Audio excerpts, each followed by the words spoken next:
muito especial, é realmente um tema de aprofundamento. Ele está mais hoje, talvez, no plano propriamente da curiosidade avançada, né? Mas ele pode servir também para que a gente tenha novas aberturas conceituais mesmo, para a nossa vida mais objetiva.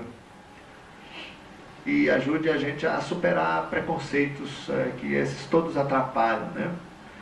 Mas veja bem, quando essa humanidade, vamos fazer um esquema aqui para facilitar o entendimento das pessoas. Os que não participaram de nada anteriormente, esse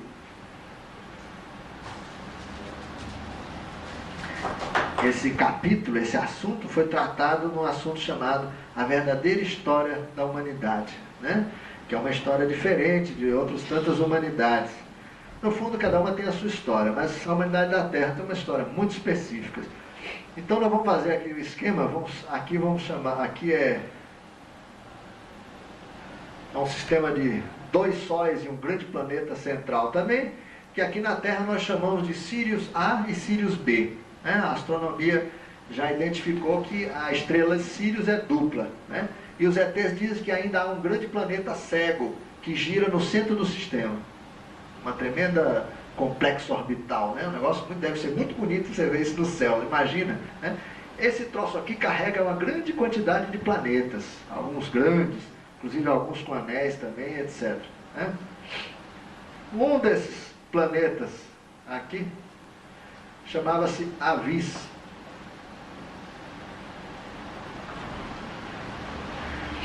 E um dia, uma parte dele, do planeta, com uma fração da humanidade dele, foi arrancada e virou um satélite. Esse satélite é aquela palavrinha estranha lá, At-Mar-Ras. E que esse mundo aqui era um mundo do tipo imperial, né? O ordenamento social desse mundo era um tipo imperial, ou seja, existem 2 grandes sistemas de organização das civilizações no espaço, nós já vimos isso no ano passado. Um que nós podemos chamar de imperial, o nome não é, nenhum dos nomes, aliás, são muito bons, mas serve, imperial, e outro que a gente resolveu chamar de arquetipal, né? O tal do modelo imperial é quando a população cria seus governantes por força de pensamento. A população, ela é governada por uma criatura que não é natural, quer dizer, é uma criatura criada no plano mental, como se um grupo de magos resolvesse criar uma criatura, né? Vocês sabem que existe hoje mesmo, e no passado, somente na Idade Média, houve muitos grandes sensitivos que se reuniam em lugares especiais e criavam entes, tanto na magia branca quanto na magia negra, até para assustar pessoas, assustar populações, matar fulano, matar cicrano, né? Uma espécie de um voodoo, porque os nossos pensamentos, eles geram fatos no universo do mental, né? O universo do mental é um espaço-tempo como o nosso daqui, semelhante, só que as realidades lá são de natureza física diferente, é uma matéria própria daquele nível. Se nós insistirmos no pensamento de uma ideia, nós vamos consolidando aquela criatura naquele nível. A Terra, por exemplo, é habitada por monstros e monstros que são resultado da criação mental doentia da humanidade. De vez em quando tem umas naves aí no plano mental fazendo limpeza disso, nós vamos ver um pouco desse assunto hoje.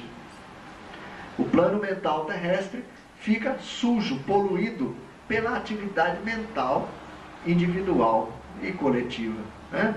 Pois bem, os sistemas imperiais, os governantes são criados pela comunidade governada no plano mental. Essa criatura, ela se materializa como um ser, mas é um ser totalmente dependente do agrupamento que o criou. No dia que, se fosse assim, né, aqui na Terra, no dia que fala, esse governo não está com nada, a gente apagava ele, né? Apagava mentalmente e descriava esses fulanos todos, né? E vamos inventar os novos porque está ruim demais. Veja bem que no fundo é a mesma coisa. Se temos os governantes que temos, é porque merecemos, né? No fundo, se tivesse que criar mentalmente o governo que nós achávamos melhor possível, não ia ser muito diferente. A gente ia acabar criando o que existe aí. Porque nós somos, em termos planetários, em termos individuais, muito desarmônicos. Nós, no fundo, não sabemos o que queremos, né? Hoje se fala tanto de corrupção, de não sei o que no Brasil, mas a sociedade civil é tão ou mais corrupta que o próprio governo, né? É só uma questão de oportunidade, né? Como o ladrão é uma questão de oportunidade. Se você pega e vai lá para dentro, de repente você se vê envolvido num negócio tão complicado que de repente teu rabo também está preso, né? Aí começa o que acontece por aí. Então, esses povos, esses sistemas imperiais, eles são fortemente organizados. Tem civilizações tão extraordinárias, tão perfeitas, que deve ser até enjoado viver lá. Mas absolutamente perfeito. Ninguém passa fome, necessidade, não tem doença, tem tecnologias avançadíssimas de comunicação, de teletransporte e o escambau. E trabalham para a expansão do modelo deles. Eles têm várias e várias infinitas galáxias inteiramente organizadas dentro desse sistema. Na ficção científica, corresponderia àquilo que é chamado de o mal, né? Aquele Darth Vader lá, como é que chama ele, aquele sujeito? Né? Darth Vader, lá da Guerra nas Estrelas, né? Que se veste de negro, ele é meio ciborgue, cheio dos aparelhos, porque perdeu um olho, perdeu um braço, tem uma mão mecânica, meio robô, né? E luta com o filho, aquela história toda que representa o bem, né? E vocês veem a conotação na própria ficção científica. É um ordenamento imperial, né? Estruturado nos valores da obediência cega e muito bem organizado, aqueles soldados, aquelas naves fantásticas. Eles tinham tecnologia para criar aquela gigantesca nave. Isso da mesma forma, gente, isso são realidades que os ficcionistas trazem do mundo real. E claro, dão uma conotação terrestre para que a gente perceba, né, as coisas, mas no fundo, essas intuições que hoje animam homens de cinema, como o próprio Spielberg e tantos outros, isso não é por acaso, isso é percepção aguçada de outros mundos. Criado essa humanidade à parte, a criatura que chefiou essa outra humanidade, um dia fez um trato com essa humanidade e disse assim: olha, se vocês me derem a liberdade de existência perene, né, eu prometo fazer dessa humanidade uma humanidade super poderosa e vamos nós organizarmos os nossos próprios impérios. Essa figura é conhecida na Terra com um nome muito estranho. Ele é o Lúcifer, né? Ele organizou essa humanidade, só que ele levou aquela humanidade, no fundo, depois de conquistada a identidade dele, porque ele deixou de ser uma criatura artificial e passou a ter identidade própria, passou, portanto, a ter o direito, inclusive, à reencarnação. Nesse nível, ele era poderosíssimo, porque a comunidade era poderosa e era uma comunidade guerreira. Tanto é que foram expulsos com terra e tudo desse planeta aqui, porque eles eram biologicamente trabalhados para a guerra. Todo o sistema imperial tem uma parte de guerra muito importante, eles são fortemente militarizados. Não esse militarismo idiota que a gente conhece aqui na Terra, mas um militarismo, vamos dizer assim, voltados para a segurança do grande sistema deles, onde não é admitido falha de espécie alguma, pelo nível de organização complexo que eles têm. Esse grupo aqui levou essa história, esse ser, subiu na cabeça dele o poder de tal maneira que eles um dia se dizimaram, mas foi uma batalha intestina interna que liquidou com eles, né, para a felicidade geral da turma que vivia aqui, que de uma certa forma até comemorou esse negócio. Com isso, eles ficaram com um planeta morto, desabitado, habitado por um montão de gente apenas no astral daquele planeta, né? Porque não podiam mais nascer, não tinha como nascer, porque a dizimação foi absolutamente total de todos os reinos, plantas, animais, o que existia lá, liquidaram, né?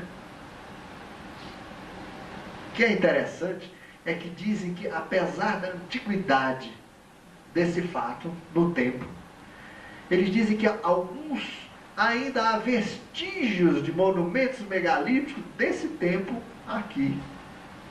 Veja, tem umas rochas realmente muito antigas, né? Que são resquícios desses imemoriais tempos. Pois bem, gente, essa humanidade aqui, condenada a esse estado, um dia ela foi inicialmente visitada por uma estranha máquina, que era um dodecaedro regular.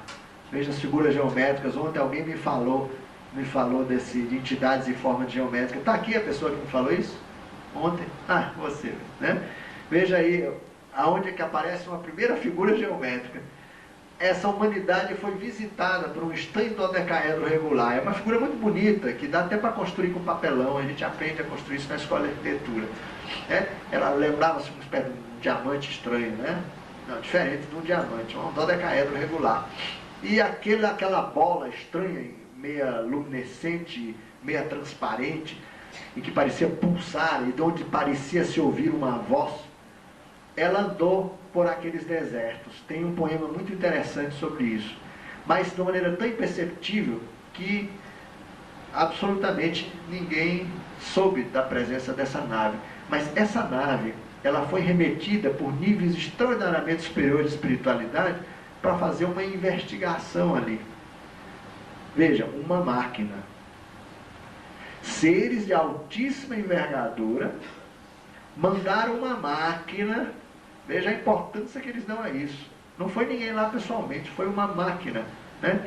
Com uma capacidade que as nossas máquinas não têm, porque elas geram um negócio chamado iora, ou chamado iota, que nós vamos ver já o que são essas coisas. Você já conhece do ano passado, né?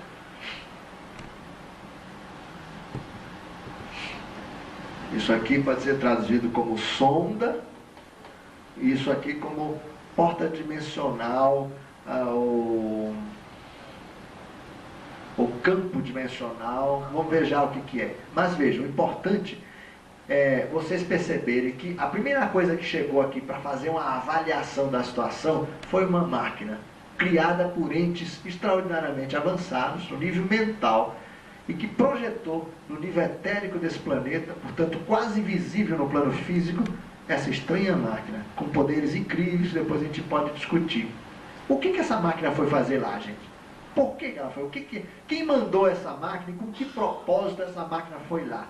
Isso é uma história muito interessante, porque nós sabemos da nossa história da humanidade que os restos da nossa humanidade, que estava procurando um planeta para se estabelecer, vagando pelo espaço, 11 povos vagando, e vamos encontrar isso na ficção científica também. Vocês me ajudem. Como chama aquele... Não era Galáctica que tinha isso? Um monte de nave, tudo esfarrapada, quebrada, e uma nave principal. Galáctica, não é? Um monte de nave, aquele frangalho. Eram naves comerciais adaptadas, e dentro eram verdadeiros cargueiros de gente, né?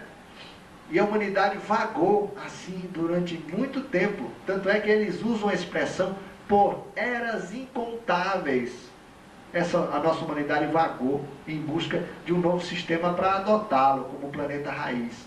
Porque se a gente entender a criação como um lago em que Deus fica jogando uma pedrinha no meio, fazendo muitas ondinhas, cada onda dessa é um universo. Se uma humanidade perde a onda, ela fica à toa, sem energia para ir para diante. Isso corresponde a uma suspensão do sistema reencarnatório automático. As criaturas ficam, elas não têm capacidade de procriação, as espécies ficam como que sem a energia vital da reprodução, da continuação da espécie. Fica uma coisa estagnada. Os filhos são natimortos e de repente se perde, inclusive, a capacidade de gerar filhos. Portanto, o povo vai indo, se desorganiza e se acaba, some, desaparece, quando nós perdemos a nossa onda evolucional, que nós podemos entender como um universo completo. Então nós tivemos, gente, que esperar uma onda seguinte, mais nova. Veja, essa aqui é mais velha, continuou se expandindo, né? Foi embora. Nós ficamos parados, né? Olhando aquele mar sem onda. Falei, puxa vida, pegar uma prancha de surf aqui vai ser broca, não tem onda. Até que essa onda começou a vir. E a gente pressentiu, né? Todo esse povo aqui que ficou sem onda, pressentiu a aproximação de um outro universo. Fazendo um parênteses. Isso que os cientistas chamam de um ruído de fundo do universo, que eles acham que é a explicação para a teoria do Big Bang, né? Na verdade não é isso, é onda de choque evolucional, é como se fosse o som de um universo que vem, ou o nosso som da onda que nós estamos embarcada. É como a gente entende esse estranho som que os astrônomos captam vindo das profundezas remotas e indefinidas, como vindo de todos os lados, e não de um ponto onde teria ocorrido a tal da explosão. Ela vem, é um ruído que vem de todos os lados, simultaneamente. É como se fosse o ruído da própria onda. E a onda é um desequilíbrio essencial que faz com que ela avance, né? Nesse grande lugar aqui, que os ETs chamam de o seio do incognoscível, do inominável, do inacessível. A criação habita o seio do inominável. Bom, nós fomos pegar outra onda. Mas veja onde eu quero chegar. Quando eles chegaram aqui, conta a historinha. Bateram na porta, falaram, ô de casa, né? Tem gente, tem gente. É o seguinte, tal, nós perdemos a nossa onda e gostaríamos de ter uma oportunidade nessa onda de vocês aqui. Disse, bom, podemos estudar a sua situação, né? Vamos ver onde é que nós podemos arranjar um lugarzinho para você aqui dentro. Então, o que eles fizeram? Começaram a investigar aonde poderiam ser localizados esses estrangeiros, que eram 11 povos perdidos. Quando receberam a alto comando desse universo, recebeu uma notícia, né? Estava lá nos seus cadastros, essa ocorrência aqui, ó. Aí os caras, né? Pô, veja como relativamente simples da gente compreender o que aconteceu. Bom, nós temos um planetinha que nós não sabemos o que fazer com ele, a turma se implodiu por lá, né? Se autodizimou, estão precisando de uma oportunidade. De repente, como vocês também estão precisando de uma oportunidade, que tal somar, né? Para não dividir mais. Vamos somar. De repente a gente junta aqui os 11 povos de vocês com o povo autóctone desse planetinha aqui, vamos construir uma nova humanidade a partir desses grupos remanescentes. Eu vou dar uma olhadinha como é que está esse planeta. Pois bem, o comando mandou examinar isso aqui através de uma estranha máquina. Agora veja, gente, como para o nosso catecismo comum, como é estranho que altas hierarquias cósmico-universais mandem uma máquina para examinar um planeta. Veja como realmente os deuses são astronautas, quer dizer, no sentido de que as altas hierarquias do reino humano, num universo específico, são gente. Ainda que muito, muito, muito evoluídos, talvez incompreensíveis para nós, mas são criaturas humanas, em níveis frequenciais elevadíssimos, e que também têm civilização, portanto, ciência e tecnologia.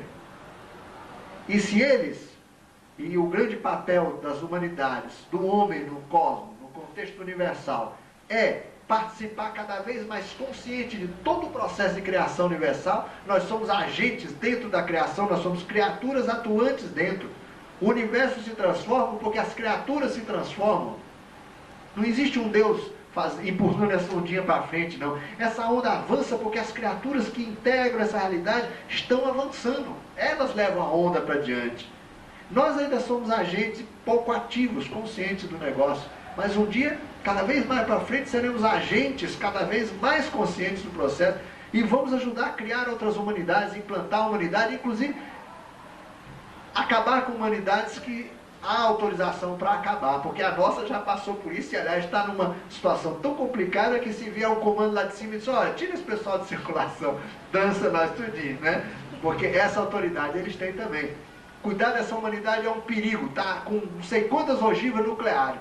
Olho neles. Se bobear, pega eles e clum. Pronto. É o que pode acontecer. Nós estamos sob essa pressão também. Essa intervenção pode acontecer.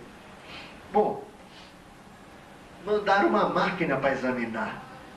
Veja que importância tem essa estranha cibernética avançada, ao ponto de fazer com que elas, de alguma forma, simbolizem os verdadeiros deuses, né? Em muitas ocasiões, na Terra, figuras geométricas estranhas apareceram na Terra e permaneceram em alto de montanha ou em planícies, pulsando e vibrando. Ninguém sabia o que era aquilo. O que aconteceu? Quem viu isso adorou. Adorou. Fez referência e adorou. Por quê? Porque era fantástico demais. E o que emanava dali? As pessoas sentem uma voz e falam, era Deus. Lógico, essas interpretações são as únicas possíveis para uma pessoa primitiva. Quando os americanos desceram na Austrália, eles desceram de helicóptero e desceram de aviõezinhos monomotores também, né? E os aborígenes de lá ficaram encantados, os caras que descem em pássaros metálicos, ficaram tão encantados que construíram de palha um aviãozinho que eles adoravam. E pegavam as latinhas de cerveja que os americanos jogavam por tudo que é lugar lá, porque estavam fazendo experiências por lá, pegavam aquelas latinhas e falavam nas latinhas, porque toda vez que os americanos falavam na latinha, descia um pássaro do céu de metal. Isto eram os microfones do sistema de radiocomunicação. Então, falavam nas latinhas de refrigerante, na expectativa que, novamente, um pássaro de metal aparecesse e pousasse com os deuses. Né? Imagine, os americanos. Né? Então, vocês veem que isso é um fato que ocorre mesmo na nossa infância.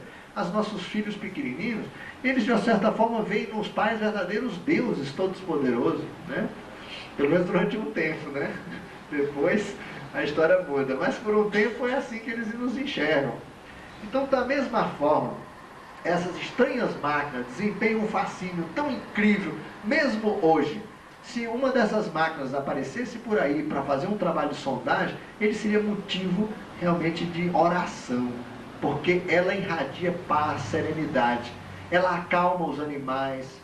No UFO que eu presenciei fisicamente com um grupo de pessoas no Irubiataba, no interior de Goiás, depois que o disco voador se afastou, todos os sapos, passarinhos, tudo começou a gritar de novo. E nós nem tínhamos percebido que eles haviam parado de gritar.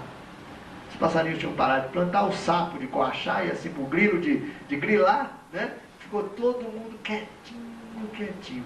Quando o disco sai assim por cima da copa das árvores, afasta pelas montanhas, todo mundo de uma vez só, começa a gritaria de novo. Aí a gente percebeu, puxa, eles tinham ficado em silêncio, nem nós tínhamos percebido. Veja que influência fantástica uma nave pode fazer sobre criaturas tão insignificantes, aparentemente tão insensíveis, né? Como um grilo. De repente o grilo para de... Por que ele parou de cantar? Que energia é essa que faz o grilo ficar quietinho, tranquilo? O sapo desiste da sua companheira por uns minutos, fica lá quieto. Né? Veja que fenômeno extraordinário, né? O quanto eles podem, de alguma forma, intervir na vida. Eles podem chegar na humanidade, botar todo mundo calado e quietinho, entrar, fazer o que tem que fazer e ir embora. Aí a gente continua a nossa vida, como se fosse uma interrupção, um lapso no espaço-tempo. Né? Então, na história da humanidade, essa máquina representa uma coisa muito importante. E ela é conhecida mesmo em atualidade, nos tempos bíblicos, né? Chamado de a sarça ardente. Na Bíblia há muitos fatos de luminosidades estranhas, de onde uma estranha voz vinha. Né? Essas são máquinas, não é a presença de Deus, como se acredita no meio religioso. Né?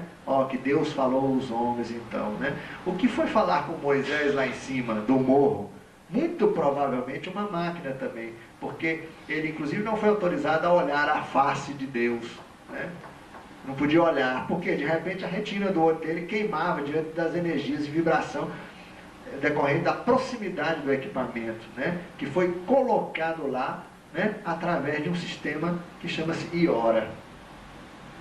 Iora é uma máquina espantosa, né? É uma máquina espantosa, porque eu já falei dela ano passado também. Ela é uma espécie de uma grande bolha, vamos dizer assim. Vamos supor que exista um estúdio de televisão em algum lugar muito remoto e que gera uma bolha que independe do espaço-tempo. O que essa bolha atravessa, ou melhor, o que atravessa essa bolha, qualquer coisa, pessoas, planetas, qualquer coisa, dentro do estúdio que gera a tal bolha, aparece uma réplica, perfeita e idêntica. Se o nosso auditório fosse envolvido por essa bolha, isto é, por uma Iora, o que aconteceria? Esse auditório estaria simultaneamente lá no estúdio que gerou essa Iora. Esse estúdio pode estar a bordo de uma grande nave-mãe, como pode estar num outro sistema planetário. Se um camarada lá no estúdio entra na bola, no estúdio, no local do aparelho, ele aparece aqui. E se ele sai aqui aparentemente indo para o nada, ele está saindo lá. Veja que fenômeno interessante. Se ele chega aqui, chega para o César e fala, me empresta o seu cadastro do seu tênis. Ele tira e leva só o cadastro do tênis para lá, vai embora com aquilo. E no momento que eles recolhem a iora inteira, recolhem a bolha, e nós deixamos de existir lá, eles podem levar junto qualquer coisa que seja, por menor que seja, pode ser uma célula do cabelo de cada um. Eles podem, numa situação dessa, realizar uma cirurgia, talvez no plano molecular, cerebral, de um troço qualquer na cabeça de alguém. Veja a capacidade de ação que isso pode dar. Quando os ufólogos veem no céu naves mudando de forma, o que ocorre exatamente é que naquele lugar está projetada uma iora, vocês imaginam, portanto, uma grande bolha de sabão transparente, invisível, e dentro, aqueles UFO mudando muitas formas, charuto, depois um redondo, um compridinho, charuto, uma estrela. O que está acontecendo? Vocês conhecem aqueles passadores de informação nos aeroportos, né? E que as letrinhas vão caindo assim, até formar uma palavra, né? Transbrasil, voo não sei o que, etc e tal. Pois bem, aquilo é como se fosse um fichário. Ele está catando uma nave adequada para operar naquele lugar. Aí ficam as mudanças. E os ufólogos falam, elas mudam de forma. Que mudam de forma? Eles estão substituindo até chegar numa nave adequada. Aí retiram a iora, a nave fica. Veja, eles podem em pleno voo mudar a espaçonave que eles estão utilizando, sem mudar a tripulação, que é mais incrível ainda. De repente você está num tipo de nave, tem que operar circunstancialmente numa outra situação, aquela nave é inadequada, não tem as condições, equipamento, nem autonomia, sei lá o que. De repente a nave muda em torno dos passageiros. Ela foi substituída em pleno voo, na mesma velocidade, por essa técnica. Uma máquina extraordinária. A quantidade de energia para gerar uma iora dessa é uma coisa inacreditável. Nós não teríamos aqui na Terra, se juntássemos toda a nossa capacidade de geração de energia hidrelétrica, atômica e outras mais, na Terra, a gente não teria energia suficiente para manter uma iora dessa por uma fração de segundo. No entanto, naves gigantescas mantêm ioras dessas, às vezes por horas. Vocês conhecem um famoso caso, que ele é tão clássico, que muita gente já decorou. Menos eu, não decorei direito, mas um batalhão de ingleses marchando, né, na época da Primeira Guerra Mundial, atravessando uma ponte. Em cima dessa ponte havia uma neblina estranha, todo mundo falou, pô, mas que neblina esquisita, isso não é época de neblina, mas tinha uma neblina legal, bonitinha, em cima da ponte. E o batalhão, marchando, entrou na neblina e não saiu do outro lado. Para onde é que foi o batalhão inteiro?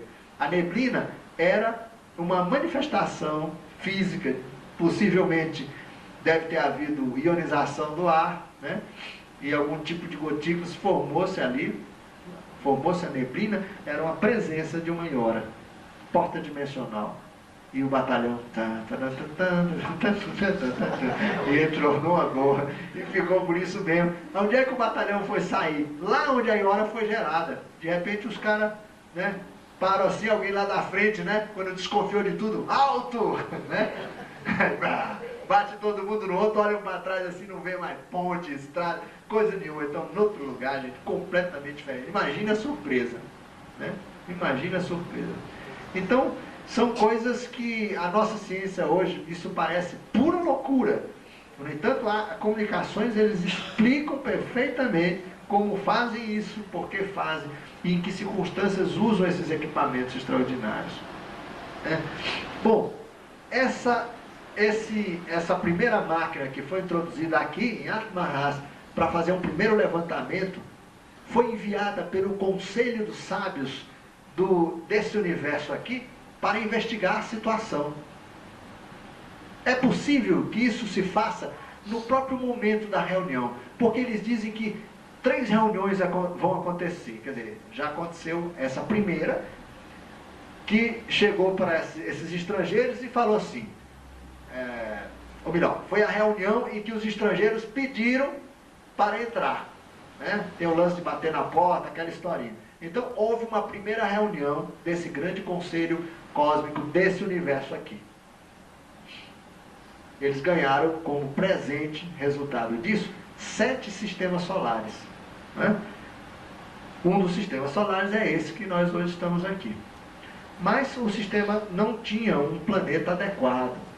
Eles então pegam esse planetinha aqui e carregam para o nosso sistema solar. E assim começa a história da humanidade. Né? Veja que desde o nosso inicial, máquinas estavam presentes. Essa fuga desse universo para esse também foi feita com a utilização de máquinas. Né? Se instalou, principalmente a partir da década de 50, quando as indústrias dos países do centro começaram a automatizar os processos industriais, houve uma reação no mundo inteiro contra a máquina.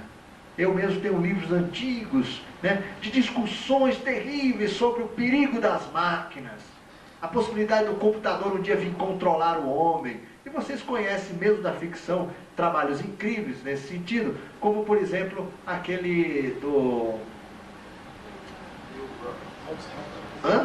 Aldous Huxley, né, que escreveu 1984, não é isso? Uma época. George Orwell.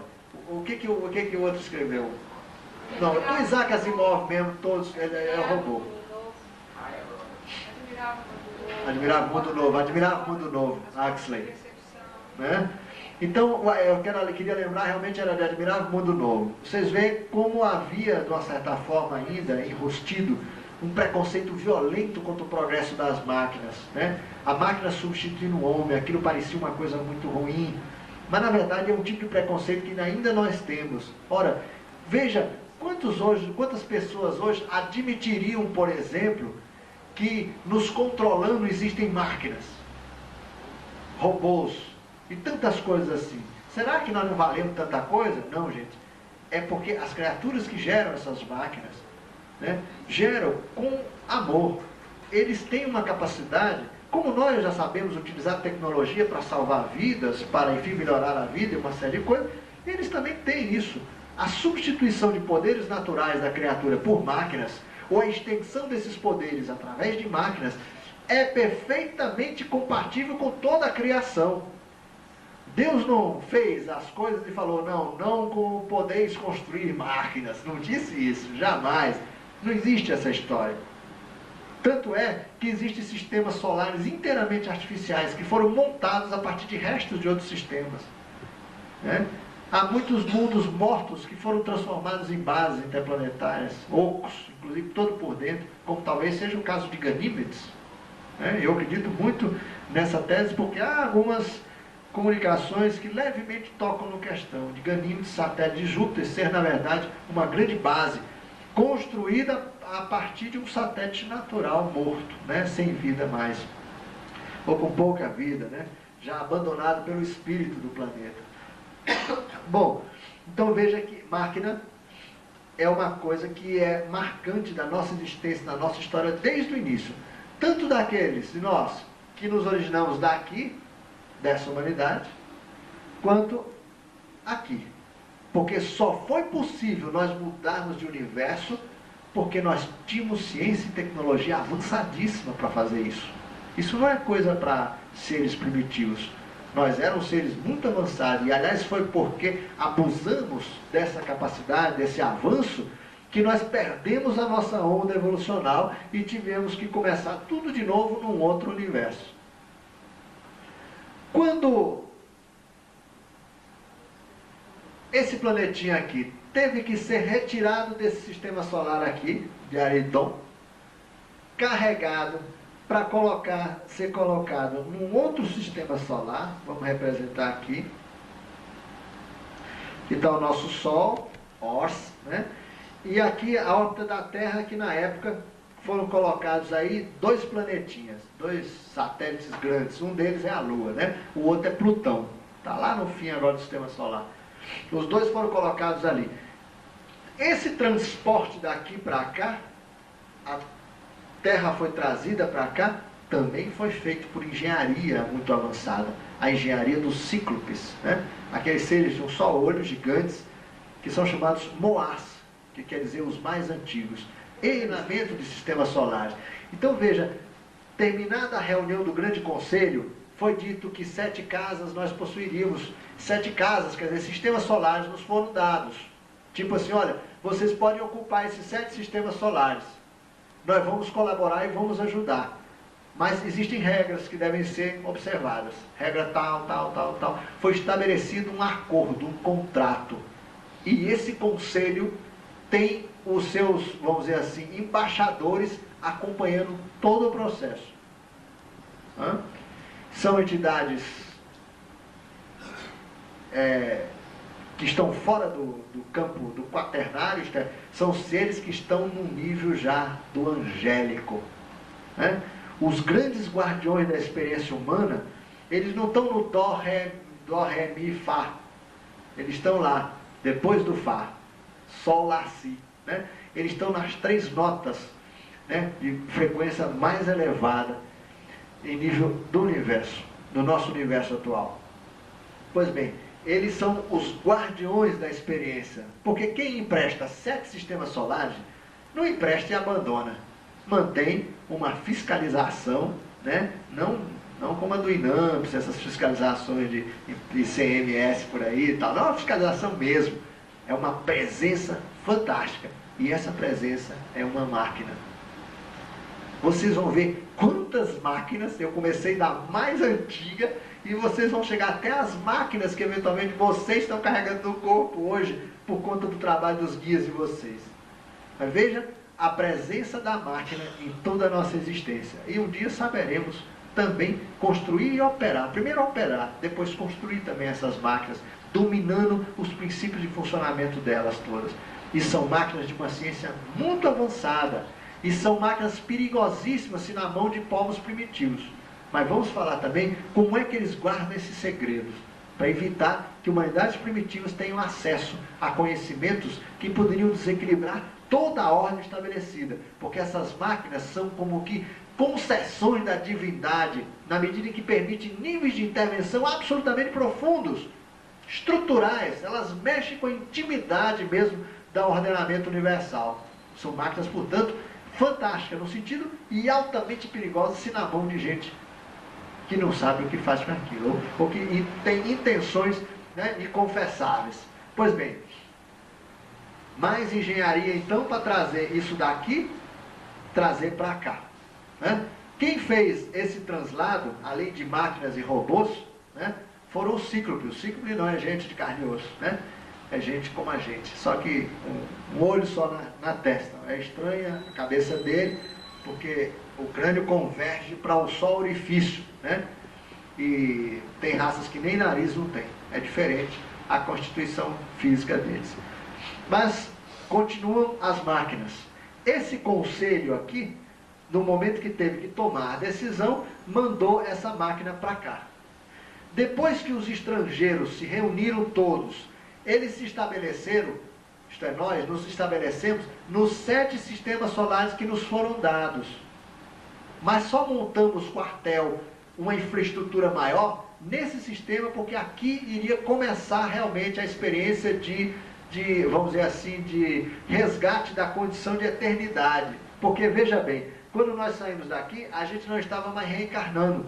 O nosso processo de reencarnação estava suspenso. É como se nós estivéssemos com o nosso fiozinho, a nossa tomada de terra desligada. Todos nós com o nosso fiozinho na mão. Estamos esperando um planetinha emprestado para ligar em terra. Aí vem a energia telúrica que compõe os nossos 4 corpos inferiores. O físico, o etérico, o astral e o mental. Porque esses corpos só entram em vibração porque a gente rouba a matéria desses níveis do planeta que a gente está ocupando. É emprestado do planeta. O nosso corpo físico é tirado, é de barro, tirado do chão. Vamos dizer assim. Por isso nós somos feitos de barro, Nós tiramos todos os elementos, nutrientes do corpo, a água, que é em grande quantidade no corpo, tudo isso é matéria física do planeta Terra. Tomamos emprestado. A nossa dimensão etérica de luz também é tomada emprestado da dimensão etérica da Terra. Idem o astral e idem o mental concreto. Até nesse nível, nós roubamos da Terra o material necessário para a constituição de nossos corpos mais densos, chamados corpos do mundo da forma, porque esses corpos têm forma. Nos outros 3 níveis superiores não há forma definida, porque não se define forma naqueles outros níveis, o búdico, o crístico e o monádico, esses 3 níveis superiores. Pois bem, esse grupo aqui, reunido com o conselho, na própria reunião do conselho, muito possivelmente, foi projetado pelos seres, os tal dos 24 anciões, o grande conselho cósmico, foi projetado essa máquina para visitar aqui. Certamente investigaram os outros 7 sistemas solares também por esse procedimento. E veja, são máquinas do plano mental superior, criado por angélicos, isto é, mental concreto, perdão, criados por seres angélicos que estão num nível, portanto, mais avançado. Se nós fizermos uma escala aqui do avanço, os 3 níveis superiores estão aqui e aqui os 4 inferiores, né? Físico, etérico, astral. As criaturas que se reuniram no conselho são criaturas desse nível. A reunião do conselho, isso é uma discussão interessante, e eu não gosto de entrar em polêmica, eu procuro saber desenvolver minha própria opinião a partir do material que eu disponho. Essa reunião do conselho, segundo muita gente, se deu apenas nos níveis sutis aqui, com a alta hierarquia desses povos aqui. Mas eu já acho que essa reunião se deu num nível muito mais denso, possivelmente num nível astral ou mesmo mental, né? Por quê? Porque a alta hierarquia desses povos aqui não cabia a eles absolutamente providência no sentido da existência material dessas criaturas. E o que nós havíamos perdido? Nós havíamos perdido aqui os nossos 4 corpos inferiores que estavam prejudicados. A nossa tomadinha foi tirada do chão. Quem é que é o responsável por isso? A alta hierarquia sutil desse povo? Não. Mas a hierarquia que está ainda nesse nível de cá. Portanto, a reunião desse conselho foi uma reunião de sábios, certamente que não tinham corpo físico, mas eram sábios do nível 3 ou 4. Portanto, uma reunião que no máximo foi no plano mental, no universo mental. Portanto, mesa no universo mental existe. Elas são moldadas pela força do pensamento da criatura. Mesas, espaços fantásticos. Muita gente viaja e até tem lembranças de espaços incríveis. Espaços que parecem ser uma sala infinita e uma sala de teto altíssimo. Esses espaços são espaços no plano mental. Ali ocorrem reuniões com mesas estranhas, imensas, cheias de seres sentados. Uma pessoa agora há pouco aqui, estava conversando comigo sobre um local em que ela viu um grupo de seres, lembrando os mestres, né, todos com uma certa idade, aquela idade da sabedoria, e que ela sentou numa mesa dessa. Possivelmente isso tem um sentido específico para ela, está ligado a alguma hierarquia dessa representada aqui. Então veja como que eu discuto isso. Se a responsabilidade para arranjar novo mundo físico, etérico, astral, mental, eram problemas daqui para baixo, a reunião desse conselho galáctico aqui se deu realmente nesses níveis de sutilidade. E foi nesses níveis de sutilidade que eles projetaram mentalmente essa máquina que veio visitar Atma-Ras. E ela visitou imperceptível. Se foi imperceptível, como o próprio texto fala, essa máquina estava vibrando no plano mental aqui, porque a humanidade dizimada estava toda no plano etérico astral. Portanto, tinha a sua área mental inacessível. A primeira máquina que visitou os autóctones foi uma máquina de matéria mental, no nível mental da Terra original. Né? Como é que ela era? Ela tinha forma e era um dodecaedro regular. A forma geométrica muito bonita. Vocês podem abrir qualquer livro aí de geometria que vocês acham o dodecaedro regular. Bom, então essa máquina foi importante. Depois, nós já vimos, inclusive no texto que a gente analisou aqui agora há pouco, vocês viram que essa humanidade aqui, de repente ficou em silêncio, surpresa com a presença de uma nave, uma máquina. Nave que deixou todo mundo, e que o pessoal viu, sentiu, porque era bonita, eles falaram, imponente quando pousada sobre a montanha. Era de paredes lisas, portanto ela foi vista por aqueles povos que estavam condenados. Condenados porque não tinham como renascer, porque autos se dizimaram. Onde que aconteceu, em que nível de frequência aconteceu isso? Se eles viram, se pousou nas montanhas, se tinha janelas, etc, etc, e eles não estavam no físico, certamente uma nave etérico-astral, muito mais densa do que uma nave mental. As naves mentais normalmente são de figuras geométricas ou estruturas caleidoscópicas de grande beleza e em movimento permanente. Eu já vi muito desses negócios e acho que muita gente viu.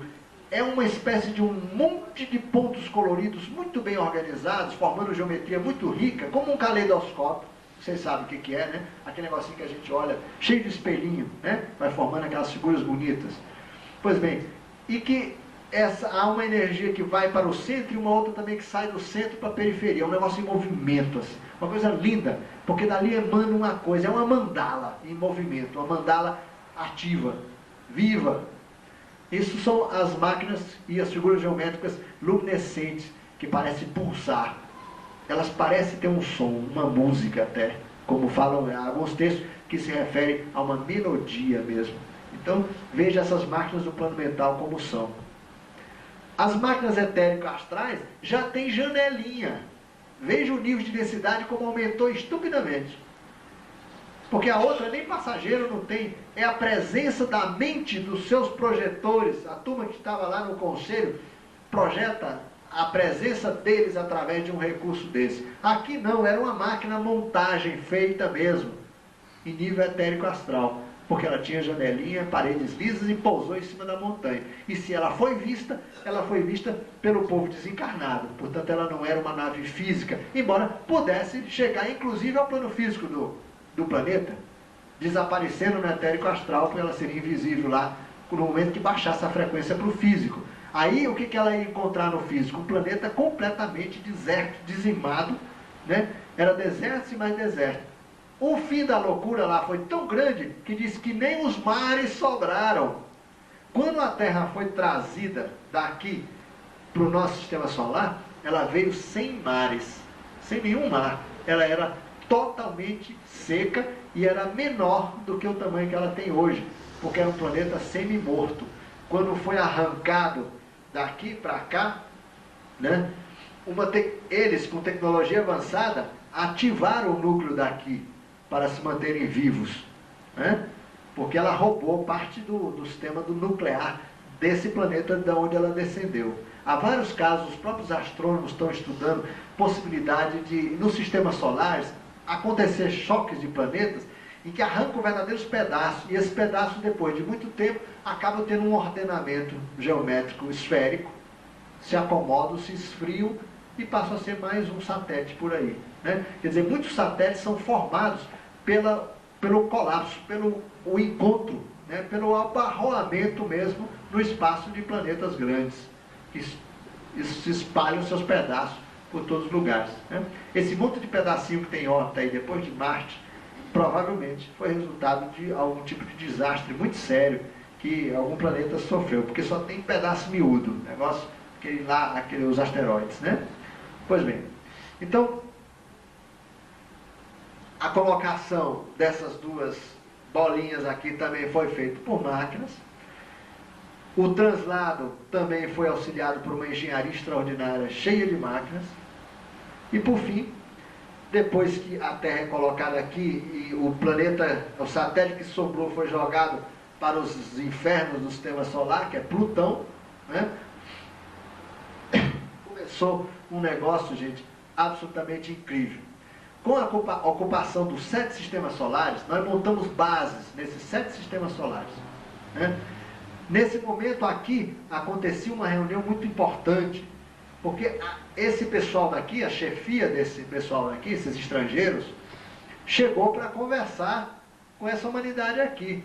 Houve, portanto, uma segunda reunião de conselho muito grave aqui, na própria Terra. Um dia o conselho se reuniu, quer dizer, o Conselho Universal que se reuniu aqui, fez uma segunda reunião aqui, quando a Terra já havia sido transportada para o Sistema Solar. Olha, não quero que vocês façam confusão. Esse conselho é um conselho daqui de cima. É muito importante que vocês guardem bem esse conselho. Vamos representar esse conselho por um quadradinho aqui nessa onda. Esse aqui é o universo onde nós estamos atualmente, esse é o universo de onde nós viemos, que é um universo bem mais velho, que já foi embora. O nosso universo hoje, que nos carrega no processo de evolução, ele tem um conselho que rege todo esse universo.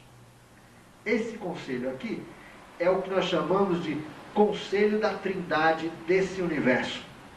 Aqui há a trindade máxima desse universo, Pai, Filho e Espírito Santo, né? Vamos dizer assim. É a trindade das energias construtoras, degeneradoras e da neutra. Né? Porque quando nós viemos falar dos mestres e vamos falar do Cristo, o Filho de Deus, nós vamos falar justamente de uma criatura que encarna esse nível de coisas. Quem veio para a Terra para ajudar a humanidade não é extraterrestre, gente. É uma criatura desse nível aqui. Ele é da suprema hierarquia do universo que nos adotou. E essa criatura foi a criatura que Jesus intermediou. Jesus como um grande iniciado. E quem era ele? Ele era um camarada da alta cúpula dessa humanidade que precisava de ajuda. Então Jesus intermediou um Cristo universal, através de um Cristo solar. Cristo solar quer dizer Maitreya, quer dizer Cristo solar. Porque tudo no universo é feito por hierarquia. Tudo é por dentro do sistema, é por trás. Não funciona nada pela frente. Então, se uma entidade no plano universal se manifesta através do grande sol central daquele universo, se ele tem que descer por um satélitezinho lá no meio, ele não vem voando pelo espaço, não existe isso. Ele vem por dentro da criação. Ele sai no sol do sistema galáctico, ele passa pelo sol da galáxia, ele chega no sol do sistema solar, ele se manifesta através do centro da Terra, que é o sol da Terra. Veja o caminho que ele faz, ele vem por dentro e não por fora. Então, a manifestação de altas energias, elas vêm do centro da Terra. É daí que se retiram as energias para a potencialização de criaturas elevadíssimas que vêm realizar projetos de ajuda na Terra. Bom, quando a humanidade experimentou a segunda reunião do Conselho, quem sentou nessa mesa? Uma mesa já mais complicada, né? Por quê? Sentou, primeiro, os representantes desse Conselho Maior, Conselho Universal. Segundo, os representantes da alta hierarquia das humanidades estrangeiras que estavam chegando. Depois, o dito cujo, o grande chefão dessa humanidade aqui, chegando, também estava presente na reunião. E quem mais? O chefe de uma comissão de muitos povos avançados que resolveram ajudar a humanidade. Porque, veja, nós ganhamos 7 sistemas solares. Vamos representar eles aqui. 1, 2, 3, 4. Puxa, sistema para danar, né? 5, 6, 7. Um deles. 1, 2, 3, 4, 5, 6, 7. Puxa, eu fiz até demais. Um deles é esse sistema Ors-Raú. Eu escrevo com 2 R's, porque eu não gosto de botar o H, porque a pronúncia é Raú, né? Ors-Raú. Raú quer dizer filhos, seguidores, planetas. Hors é o nome do nosso Sol aí, que quer dizer guerreiro sem armas. Ou, a tradução mais completa, aquele que abate o inimigo desprovido de qualquer ferramenta. Ors. Raú quer dizer com os seus filhos, sistema solar de Ors. Ou que eles chamam também de mundo de Ors. Esse é o nome do nosso sistema solar. Eles montaram base aqui, etc. Nesse daqui, nesse sistema solar, tiveram que fazer uma série de arranjos aqui. Afasta para lá, sai daqui, tira o planetinha, empurra para lá, porque tinha que encontrar uma órbita para a Terra nova que ia entrar, adequada, que recebesse um plano de energia adequado, porque o nosso Sol é muito primitivo e instável. Veja que risco.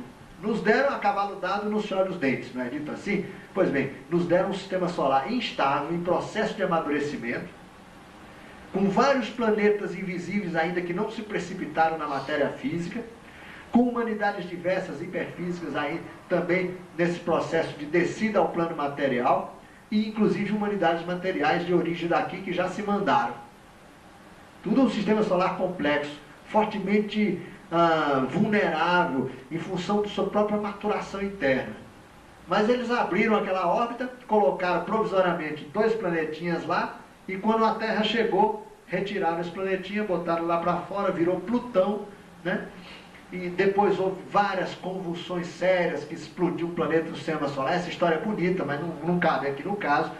E por fim, eles montam o primeiro grande aparato tecnológico para controlar essa situação. Porque a reunião do conselho, como eu disse, estavam sentados o pessoal daqui, o pessoal dos representantes dos 11 povos, o representante da humanidade autóctone autodizimada, o representante dos povos que resolveram nos ajudar, chamados confederados, cujo grande chefão chama-se Astar-Cheran. Astar-Cheran quer dizer a estrela que mais brilha. E ele tem uma contraparte feminina também, chamada, como é que é? É uma palavra em português com acento na primeira sílaba. Alada. É Alada com a sílaba tônica aqui. Alada. É a contraparte feminina de Astar-Cheran. Na verdade, Astar-Cheran é um par, né? Masculino e feminino. A parte feminina chama Alada. Alada tem o sobrenome que quer dizer mais ou menos senhora. É Soin. Assim como ele é... Como é que é? Soin. Tem uma outra letra aqui, não sei, agora eu esqueci. Bom, não vai, está anotado isso. Né? Isso quer dizer, senhor mestre de navegação. Né? Bom, Astar-Cheran. E sentou também aí aquela turminha que bateu na porta e falou, não, nós temos que participar dessa reunião também. Quem são vocês? Nós somos aqueles que já estamos aqui nessa terra, desde quando ela foi dizimada, não tínhamos o que fazer, somos vagabundos do universo, mas temos direito de vir nessa reunião, porque nós temos, como é que chama? Aqui na terra chama, quando você toma posse no terreno muito tempo, uso capião. Porque nós estamos aqui há muito tempo, se não fosse nós isso aqui já tinha virado uma bagunça, e nós estamos ajudando a alimentar esses caras no astral, porque eles dependem de nós, e eles realmente estavam fortemente enraizados. Várias minorias. Sentou-se todo mundo na mesa, ainda alguém bateu na porta ainda. Falei, essa reunião não vai começar tão cedo. Quem é agora que está pedindo oportunidade também? Aí entrou um carinha esquisito pra danar nessa reunião, né? Quem era essa figura? Essa figura é o chefão da barra mais pesada dessa terra, né? Aquele que hoje popularmente se chama de Beuzebu, né? É o chefão dos dissidentes, o mesmo cara que é chamado nas tradições ocidentais de o anticristo. Por que esse cara teve na reunião lá? Porque, gente, existe um fenômeno no universo muito esquisito, mas que existe. Daí a importância de nós termos nossa mentalidade aberta. É uma espécie de suicídio voluntário espiritual. Como eu falei que nós temos uma tomadinha que a gente liga na Terra, no nosso planeta raiz, nós temos também um fio de tomada que a gente liga no céu. Se nós cortamos o fio que nos liga à Terra, a gente morre, é o suicídio físico, né? Se nós cortarmos o fio de cima, é um suicídio também espiritual, porque nós abdicamos da nossa individualidade e nos fundimos com a totalidade. O outro suicídio embaixo, ele apenas adia o nosso programa de vida, cria uma complicação terrível, muita dor, porque a gente continua como se fosse um vivo sem o corpo físico, né? E só vamos se desvincular do corpo em putrefação depois que acaba o prazo que nós teríamos de estar vivos, o que é uma barra pesadíssima. O suicida sofre, porque ele fica numa situação que nem é lá nem é aqui, né? Então, veja, essas muitas hierarquias, isto é, linhagens de seres, cortam o cordão lá em cima e falam, por amor, ou sei lá, porque nós queremos nos fundir com o cosmos inteiro, nada de individualidade mais, abdicamos dessa loucura, claro. Pronto, eles têm tecnologia para isso e precisa de máquinas para fazer isso. Cortar esse vínculo com a criação, vamos dizer assim.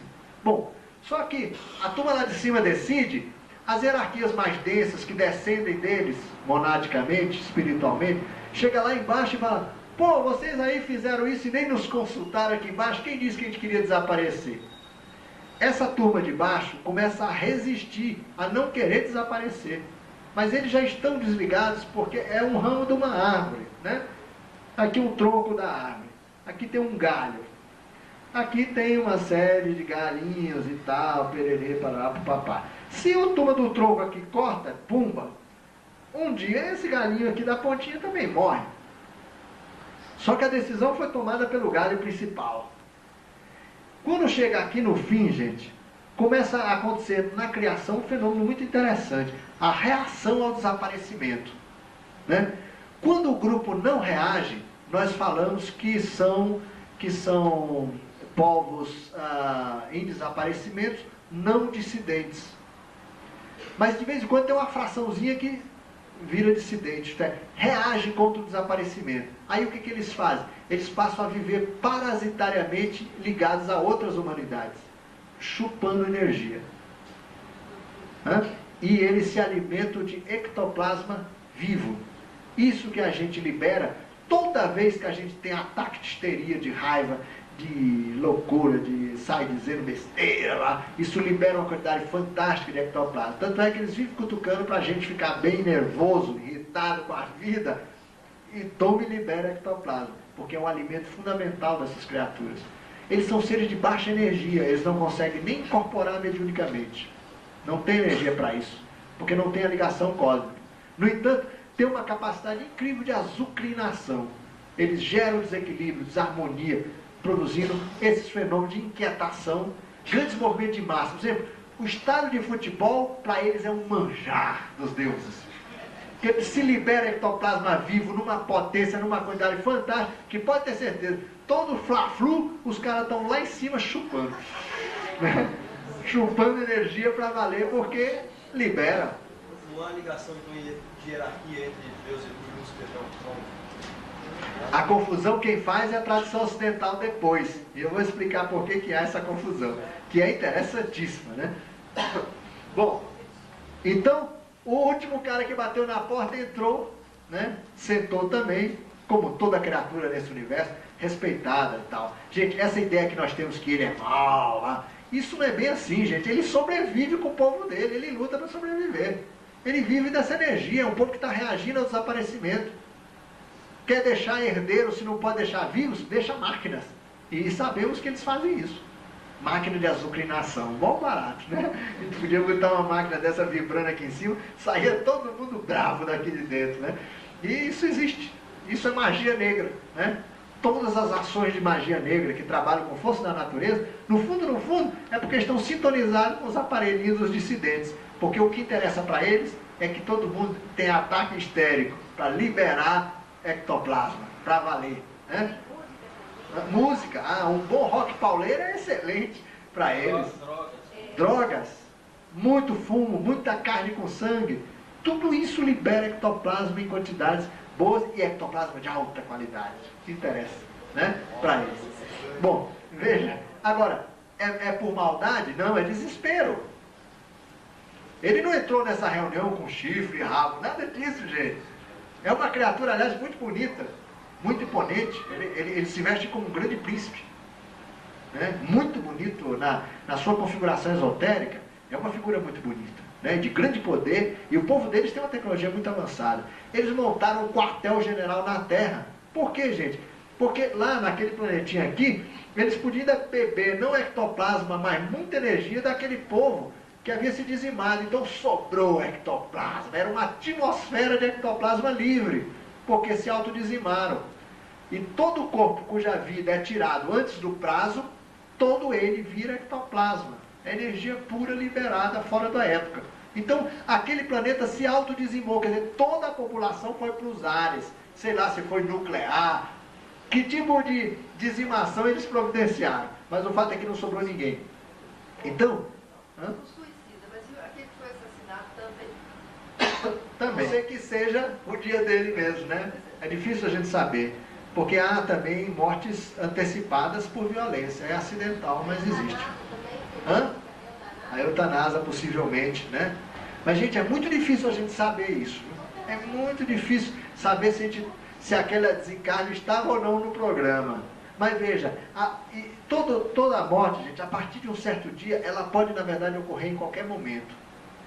Porque existe a chamada morte por encerramento de programa, que é a morte verdadeira. Depois é só o desligamento. De repente a fila de cirurgia lá está tão grande, não dá para desencarnar todo mundo. Aí diz, ó, bota esse cara aí, amanhã a gente faz o serviço. E vai sobrando. Deve ter um monte de gente para ser desencarnada e eles não têm tempo. Porque o processo é complicado. O desencarne é um processo cirúrgico. Não adianta você pegar o corpo e enfiar embaixo de um trem. Tá, você rompe o cordão. Mas a relação, se ela não estava no prazo certo de terminar, ela continua, o que é horrível, né? Agora, depois que encerra o programa, a qualquer momento pode entrar os cirurgiões e realizar o trabalho, né? Embora hoje esse trabalho seja dividido por muita gente que trabalha do outro lado, né? Aqui, gente, nós somos o quê? Quanto a população mundial hoje é 4,5 bi?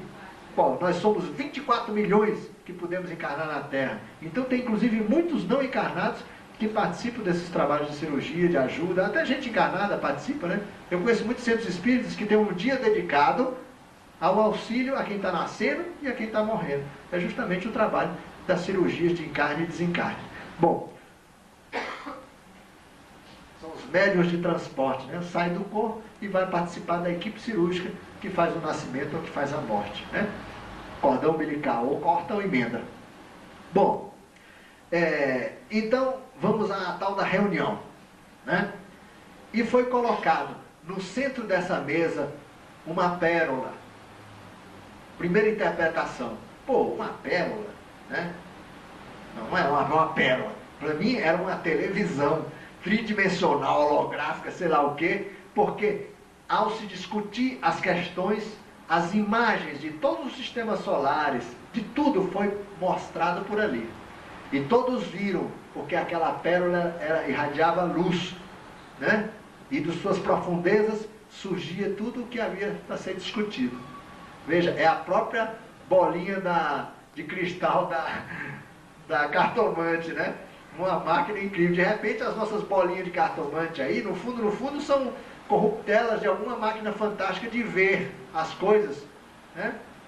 Assim como os aborígenes da Austrália fizeram um aviãozinho de palha, de repente a gente começou a fazer bolinha de cristal para algum tipo de aparelho que no passado talvez tenha sido comum os ETs trazerem por aqui.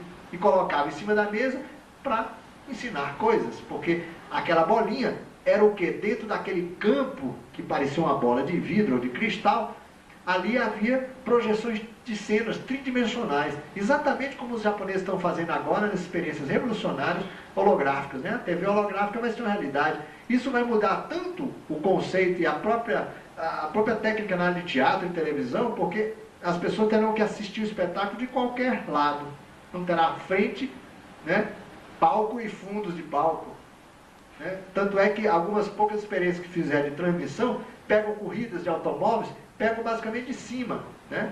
É uma filmação que você pode, é como no estádio, você assiste o futebol pelo lado do gol, pelo lado de lá, pelo lado de cá, você vê o espetáculo no centro.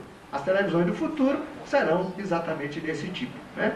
Complica um pouco, porque os nossos cenários só tem uma dimensão, né? Duas, né? Nós vemos sempre de frente.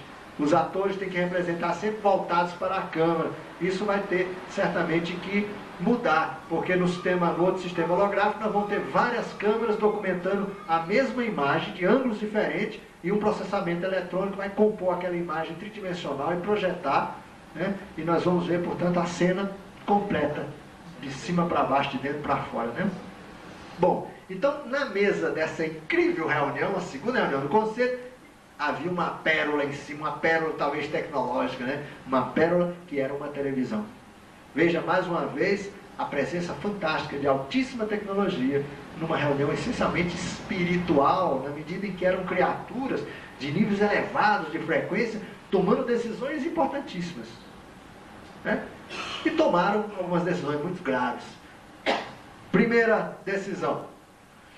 Alguém chegou lá para os dissidentes e falou, olha, aqui vai acontecer um negócio muito importante, são humanidades que precisam continuar suas existências, nós estamos juntando 11 povos estrangeiros que vieram de fora, com mais uma humanidade que se autodizimou, vocês sabem da história dela, e de modo que vocês vão ficar quietinhos. Né? Não azucrinem esse povo. Pererê, foram definidas regras de bom convívio.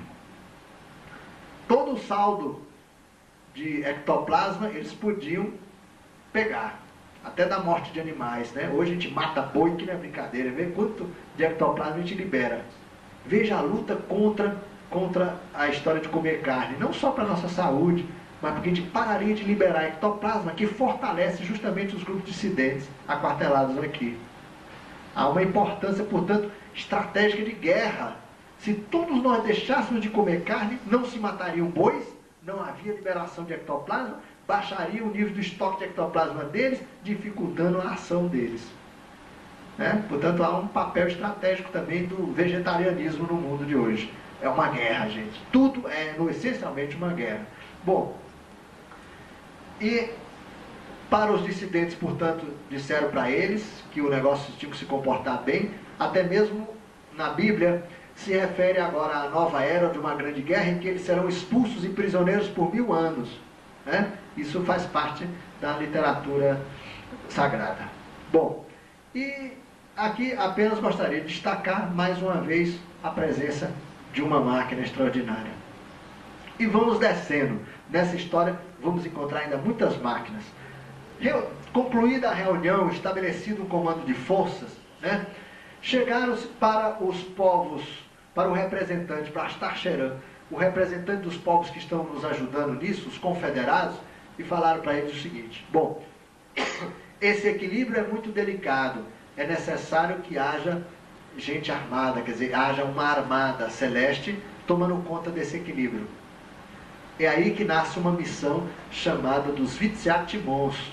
Nós falamos dele também no ano passado. Os Vitsiat, é um nome chato de escrever, né? Vitsiatimons. Vitsiatimons é uma ordem confederada armada. Todas as criaturas do espaço, civilizações, só têm armas de defesa. Somente as autorizadas têm arma de ataque.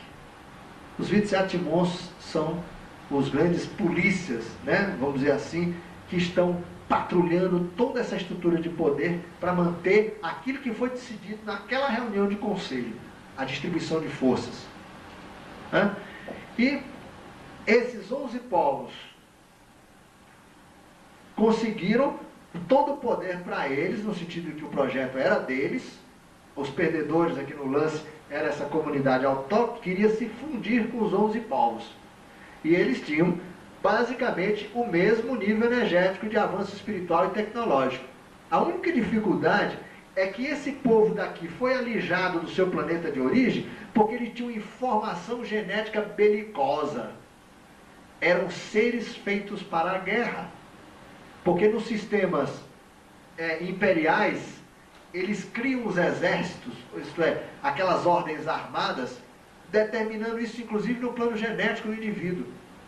A informação genética para criar soldados. Né? Então são criaturas comuns que têm uma informação genética incluída no seu programação e são bélicos por natureza.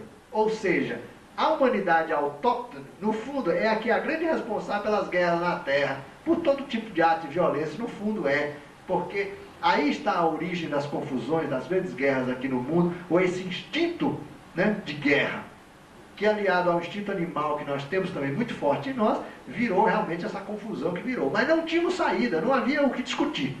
Não havia o que discutir. Esse povo está sendo feito um trabalho ao longo desses tantos, para tirar essa informação genético-biológica através de avanço de consciência. Porque o sistema aqui era imperial. Esses aqui, 11 povos, não tinham sistema imperial. Era o sistema arquetipal, era o sistema livre, em que o governo não era feito como era feito naqueles lá. Era uma coisa diferente, né? O governo está dentro de cada pessoa, né? Não há um governo, expressão centralizada de poder. É a liberdade dos indivíduos, e nessa liberdade é que há a autogestão completa de todo o sistema. A liberdade. Inclusive, todos os povos que trabalham nesse regime são os nômades do espaço. Eles chegam a viver isolados em naves gigantescas, viajando eternamente. São nômades como os ciganos. Exatamente, como os ciganos. Enquanto os povos imperiais, não existe ciganos entre eles. São todos estruturados, organizados, planetários, estabelecem grandes bases, tudo estruturado, hierarquizado, militarizado. É uma organização perfeita, ninguém pode reclamar da vida lá. Perfeita. Todo mundo tem liberdade, faz, enfim, o que interessa, mas é tudo ali dentro daquela estrutura de alto nível de controle, né? Portanto, na Terra deve prevalecer, né, esse sistema aqui, que seria uma espécie de anárquico-transcendental. É a autogestão, a liberdade plena com a responsabilidade da consciência. Chegaremos a um nível de civilização e de tecnologia inconcebíveis um dia também, porque ambos os sistemas chegam a níveis elevadíssimos de organização civilizatória e tecnológica, espiritual, etc. Só são dois sistemas diferentes, né? A natureza nunca coloca uma coisa só, ela sempre polariza, né? Parece que é uma grande regra da formação do universo. Bom, e o que mais? Bom, aí o lance era organizar esse sistema solar aqui. Foi feito então um negócio muito interessante, mais uma máquina, né? Essa máquina foi colocada em órbita solar, ela é gigantesca, é esférica e quase toda oca. Ela tem, se você fizer um corte nela, ela é assim, ó, uma dupla lua. Só que tudo isso aqui são milhares de andares, né? Como se fosse um edifício esférico oco com abertura nos... Pô, tem alguma coisa aqui com essas tintas, viu? Elas não estão apagando legal, né? Aberta nos polos. Essa estrutura é tão grande, hein, que ela é um verdadeiro planetoide. Essa nave chama-se Io, né?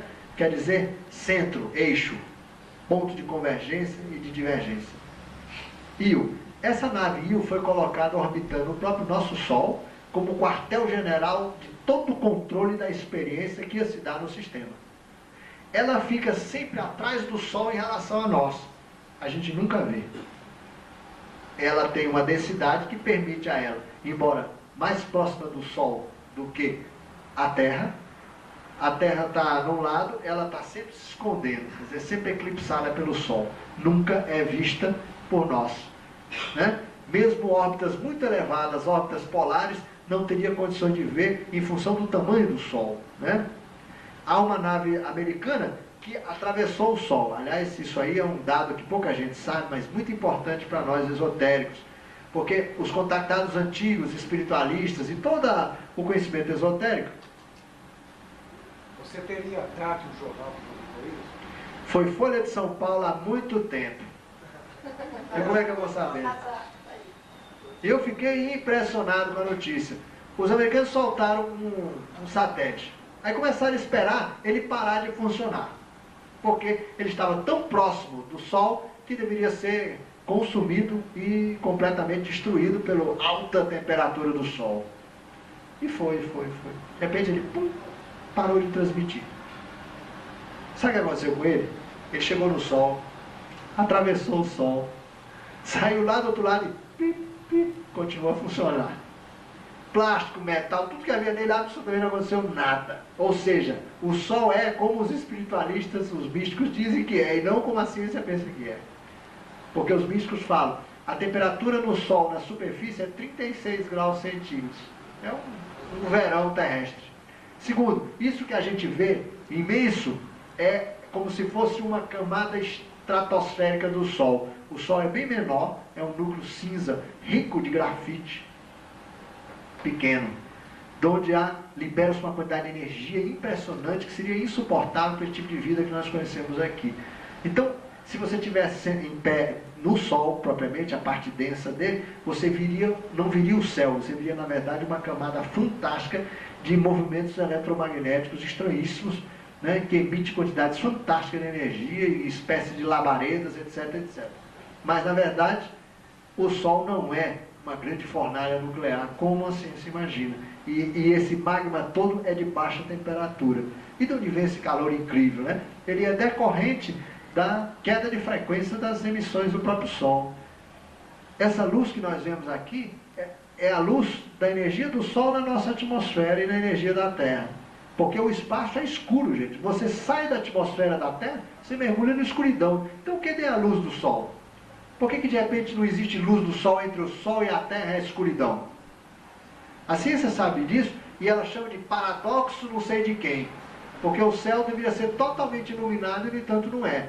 Outro fato incrível, que algumas ocorrências OVNIs recentes comprovam, é que a ciência diz o seguinte: todas as estrelas que a gente vê no céu já não existem mais, porque a luz demora não sei quanto tempo, aquela história, né, para chegar aqui, de modo que não existe.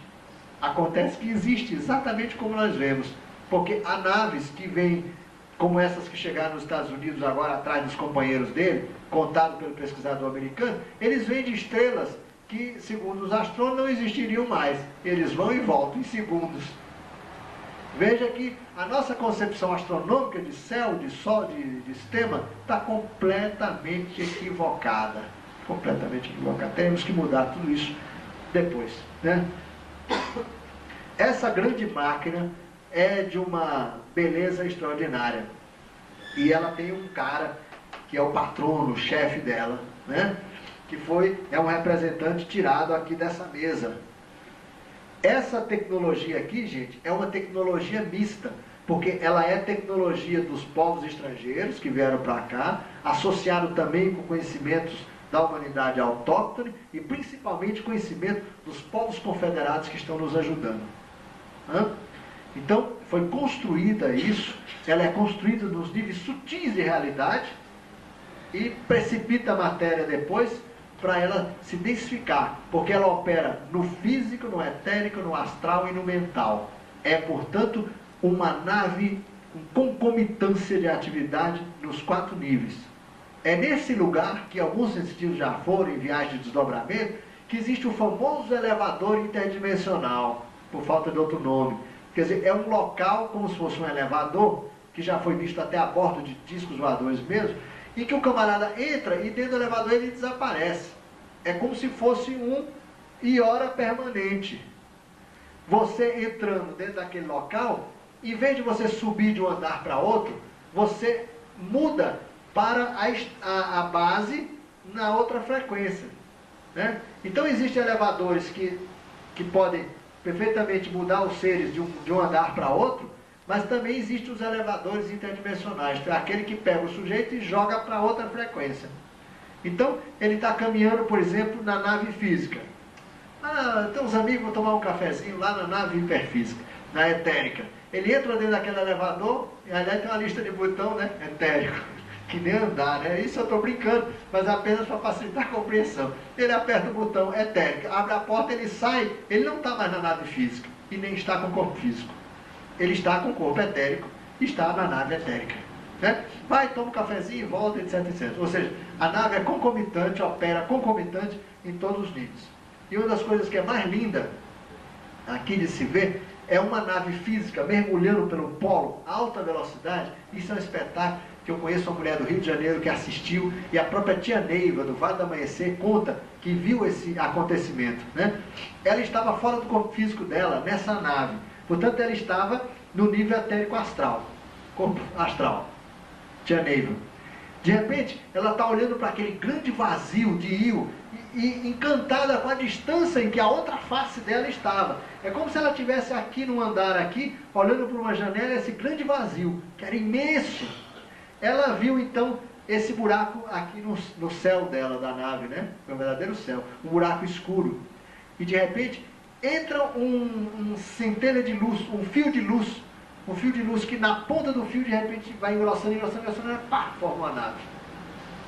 Veja que espetáculo que ela assistiu. Ela assistiu uma nave entrando em outra dimensão e se materializando na frequência em que ela estava. Possivelmente, ou foi o rastro de uma nave física entrando na base iofísica, passando para a dimensão em que a tia Neve estava observando o fenômeno. Como que ela viu do outro lado? Ela viu uma lista de luz, né? Uma lista de luz no etérico astral, que era a desmaterialização da nave física que entrou. E vai indo, e na ponta da vareta de luz, pum, formou uma nave, formou no etérico astral. Portanto, ela desmaterializou-se no campo dimensional físico. Ela assistiu e conta isso no livro dela, que chama Encontro de Dois Planos, onde ela fala de muitas coisas, né? Aqui, inclusive, pessoas muito especiais da Terra também vêm para cá, para o seu processo de reaprendizado, para voltar para a Terra. Então, outra máquina muito importante, muito presente na nossa vida. Porque, gente, nesse lugar é onde está aquele Deus para quem nós oramos. Ou seja, é nessa nave que está o famoso, que ninguém sabe o nome dele, porque ele tem um nome que dizem que não pode ser pronunciado. Isso é uma maneira de dizer, né? Esse nome é uma máquina, como se fosse um computador central do sistema. O nome é ruim, gente, me perdoe, porque todo mundo fala, esse cara vem dizer que Deus é um computador central. Gente, eu não estou dizendo isso. Eu estou dizendo que aqui existe uma máquina fantástica, que é uma espécie de um computador central, que gerencia toda a operação, essa operação fantástica, que nós chamamos de transmigração. O projeto Terra, que aliás é menor do que o projeto Transmigração, porque transmigração envolve todos esses 7 sistemas solares. O projeto Terra é a experiência inicial que está sendo feita na Terra. Né? Aqui, o que estão fazendo? Eles estão havendo uma operação para que nós tenhamos reencarnação automática aqui na Terra, como filhos da Terra, como se fôssemos legítimos filhos da Terra. A nossa eternidade está prejudicada, nosso processo de reencarnação atualmente é artificial, e agora está para ser feito aí as últimas experiências para testar, para ver se está tudo funcionando, e os caras então vão tirar os aparelhos e vão saber se a gente continua renascendo automaticamente. Né? Então, nos foi devolvida a eternidade. Veja o que significa a conquista da eternidade. Tecnologia. No fundo, eles estão fazendo uma cirurgia de implante e temem a rejeição. Eles pegaram o nosso cordão umbilical telúrico e enraizaram na terra. Plantaram, cuidaram de todos os problemas de rejeição, porque não somos daqui, gente. E nós começamos a nos alimentar, retirando por esse cordão o nosso corpo físico, nosso corpo etérico, nosso corpo astral, nosso corpo mental concreto, para se manifestar nas dimensões densas de realidade.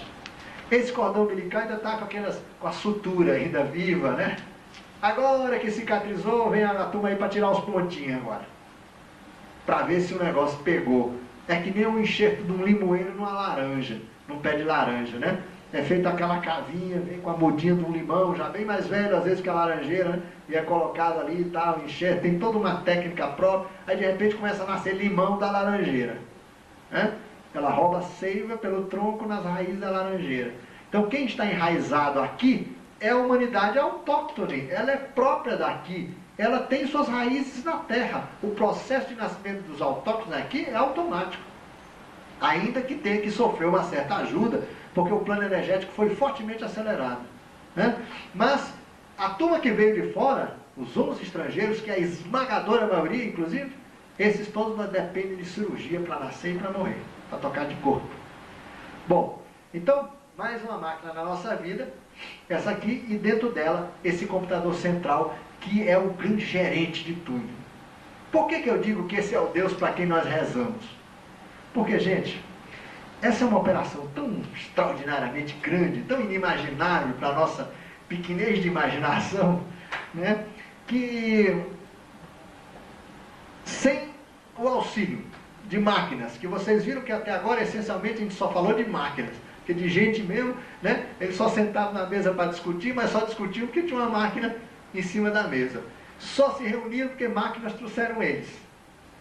Só foi possível a conversa, talvez em idiomas universais diferentes, porque haviam máquinas para traduzir. Porque eram seres que estavam no nível em que há diversidade de linguagem ainda. Assim como nós falamos muitas línguas na Terra, no plano material, no etérico, no astral e no mental concreto, ainda não se trabalha com linguagens universais. Ela existe e é conhecida como uma língua universal. Mas ainda se operam linguagens regionais, galácticas, né?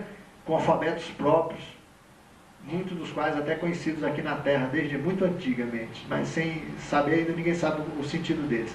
Mas veja, só se adota definitivamente a linguagem universal, a chamada nossa linguagem de máquina interna, né? Nossa linguagem cibernética transcendental, depois dos níveis angelicais, né? Nesse nível só há uma língua universal, e ela nem é uma expressão nem oral mais, né? Ela é totalmente no plano mental para cima, portanto ela é transtelepática, vamos dizer assim, porque ela é simultânea, ela é uma grande unidade de comunicação, ela não é mais um transmissor e um receptor, não existe o diálogo, né? Existe a comunhão, é diferente. É nesse nível que existe a linguagem universal. Bom, então, essa máquina, essa fantástica máquina, que ela tem uma forma também, né? Ela tem uma forma que é uma forma muito importante aqui na Terra, mesmo na geometria. Ela tem a forma de um grande ovo, né? Os antigos até cultuavam o ovo, né, no fundo, como uma forma muito particular, porque ela é, mais do que a pirâmide, a forma que mais é capaz de organizar energias no plano sutil para favorecer um acontecimento no plano material. A galinha só choca o ovo porque tem aquela forma. Se não fosse, o ovo fosse cúbico, estrelado, não só ia machucar a galinha, mas como também não ia dar certo. Porque a casca, com aquela forma, é uma lente, vamos dizer assim, de concentrações de raios telúricos e cósmicos para que aquela vida embrionária se desenvolva, né? Ela está relacionada à faixa de frequência vibratória do reino animal, dentre eles os ovíparos, né? Então veja que o ovo não é um negócio assim que Deus, faz redondinho, é bonito, é fácil de sair, né? Não é nada disso, não era para resolver esse problema. É porque ele é uma lente tridimensional que faz com que raios que estão dispersos e desorganizados tenham uma convergência perfeita para informar energeticamente o desenvolvimento daquele ovo, né? Então veja que a forma tem uma função extraordinária. As máquinas do plano mental, conforme a gente viu, têm formas geométricas, né, complicadas às vezes, de superfície extremamente geometrizadas e geometria perfeita. Então tudo aquilo são elementos de uma máquina incrível e incompreendido para nós, porque ali não há nem eletrônica mais, gente. Ali é o poder de formas em que eles trabalham já. Imagino que possa ser isso, não sabemos, né? Sei lá o que tem dentro daqui, de repente tem um ovo também, né? Ou tem milhares de ovos organizados de tal maneira que aquilo dá um resultado que nós desconhecemos, manipula o espaço-tempo. E hoje em dia está na moda estudar as grandes capacidades que as formas têm. A pirâmide, ainda que seja uma coisa muito, muito primitiva, do ponto de vista energético, ela é uma lente também. Ela organiza energias e ela lança para o espaço e para baixo também caminhos artificiais para acesso de nave. E que foi muito útil no passado, remoto, porque a Terra no início tinha várias frequências dela que ela não atuava. Então naves importantes que tinham que entrar não tinham o código, né? Então é como se um dia um navegador muito distante aí falava assim: ô fulano, vê no catálogo aí qual é o número da Terra. Eu ia lá, papá, só a Terra não tem a nossa frequência, não podemos chegar lá. E manda construir umas pirâmides lá para produzir a nossa frequência, quer dizer, para abrir um canal, né, de acesso. A pirâmide organiza energia, coloca numa frequência específica e essa linha é aberta para o espaço, linhas permanentes. Enquanto as pirâmides estiverem lá, aquelas frequências estarão abertas. Só que a Terra já mudou de posição. Ela tem hoje um outro eixo de rotação, portanto as pirâmides já não operam nas frequências originais para as quais elas foram criadas. Portanto, foram liberadas para uso mundano e virou túmulo de reis, né? Mas a função original dela era gerar canais de acesso, linhas meridianos celestes, para que as naves de certas faixas de frequência pudessem chegar à Terra, porque elas caminham seguindo esse fio, como se fossem presas nesses fios. Elas dependem desse amaranhado de linhas que existe no universo inteiro. E essas linhas, elas não são permanentes, elas abrem e se fecham em períodos regulares. Algumas são linhas de grande curso, isto é, elas saem da Terra e vão para o espaço e não retornam. Outras são linhas de circuito fechado. Ela parte da Terra, vai muito longe e retorna para a Terra. Quem seguir, chega um dia na Terra de novo, porque ela traz de novo para a Terra. Nós também temos esses meridianos, gente. Nós temos meridianos internos do sistema, que ligam os diversos componentes dos nossos órgãos. Tem meridianos de energia nossos, que saem da gente, fazem uma curva e voltam. Todos os chakras têm.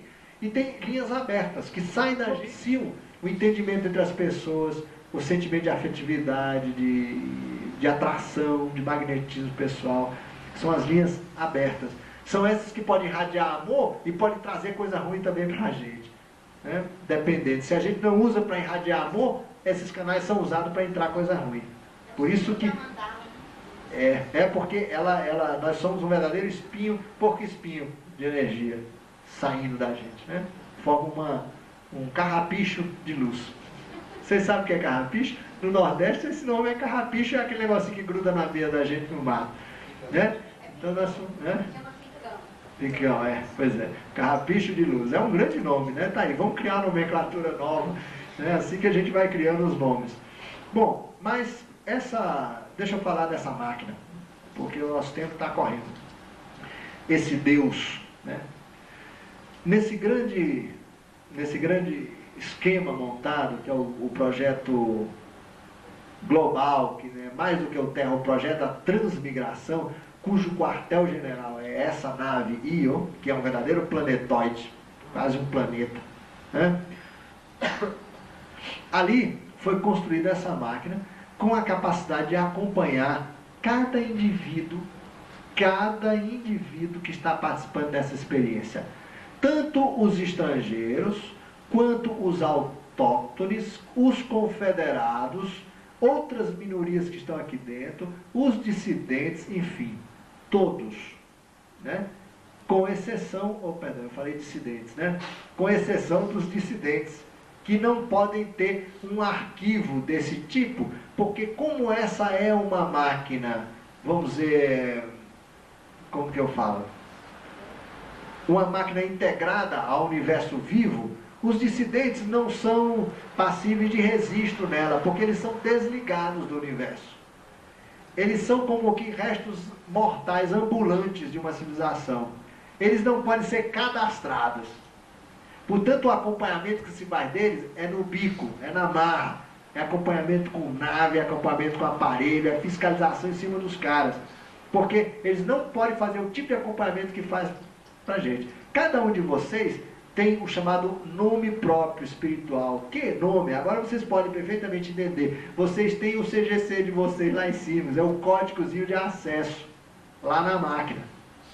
Então, esse sistema acompanha cada indivíduo, a programação de vida de cada um, a parte livre, que é o livre-arbítrio, né? O que ele faz com isso. Há um acompanhamento de todo o desenvolvimento da criatura. Não com sentido de controle, não. Pelo contrário, eles ficam tentando desesperadamente, sempre, com o auxílio da máquina, abrir os caminhos para o cara avançar. Essa máquina fica tirando as pedrinhas do caminho e a gente botando, né? Que é o que a gente faz. Nós somos mágicos para fazer isso. A gente complica tudo e os caras, putz, mas esse cara me arruma cada problema e a turma tirando as pedrinhas, falando, o caminho é por aqui, a gente, não, eu gosto de por aqui. E vai, né? Porque nós somos cegos. Vírus no computador, né? Imagina a dificuldade que é conduzir um monte de cego. Deram varinha pra gente, mas a gente não dá pelota pra varinha, né?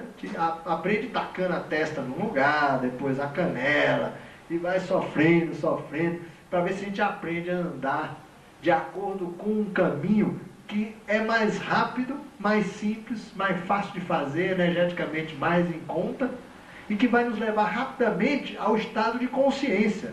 Por isso nos conduz, mas não nos tira a liberdade de errar. Porque isso tudo está acontecendo num contexto totalmente controlado de alguma forma, e que de alguma forma chegaremos.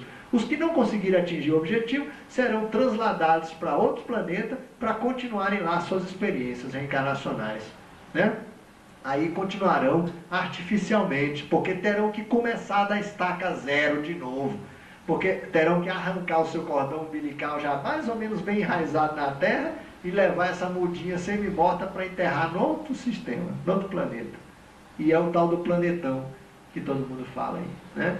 Vai ter que começar lá tudo de novo, haja, né, saco, porque paciência, mas é assim, e muita gente daqui tem que ir, mais ou menos uns 2/3 da comunidade humana, entre encarnados e desencarnados, terão que deixar o planeta Terra por falta de condições de continuar evoluindo aqui, precisam ir para um sistema mais denso, porque não conseguiram atingir o patamar energético mínimo para o salto que a Terra dá agora. Então essa máquina, ela tem como que, vamos dizer, 2 acessos interessantes. Um é vamos dizer, é automático, ele providencia coisas automaticamente para nós. Nós chamamos isso de divina providência. Né? A palestra que eu dei ontem, que eu acho que a boa parte de vocês assistiu, gente, é para que a gente possa escutar essas coisas, né? Em vez de falar da cegonha, falar das coisas como são mesmo. Né? Porque isso nos choca. Uma mentalidade religiosa clássica, tradicional, ela não tem condições de entender um negócio desse. Porque tem uma visão estreita de realidade. Vai dizer que eu estou dizendo que Deus é uma máquina. Eu não estou dizendo isso. Vocês viram o conceito de Deus, de Criador, o Criador da criação como sendo Deus, e a grande ordem que Ele impõe nessa estrutura toda. Nós construímos essas máquinas com essa capacidade porque Deus é. Porque Ele permeia isso, senão nós não teríamos capacidade. Porque nós, transformando a realidade, nós estamos expressando a vontade divina. Então, o nosso Deus aumentou, se expandiu, ele ficou muito mais amplo do que era antes. Deixou de ser aquele bom velhinho sentado no trono, com os anjinhos de bunda de fora batendo asa. Aquele velho Deus que já está completamente ultrapassado. Nós precisamos partir para um outro nível de concepção da divindade.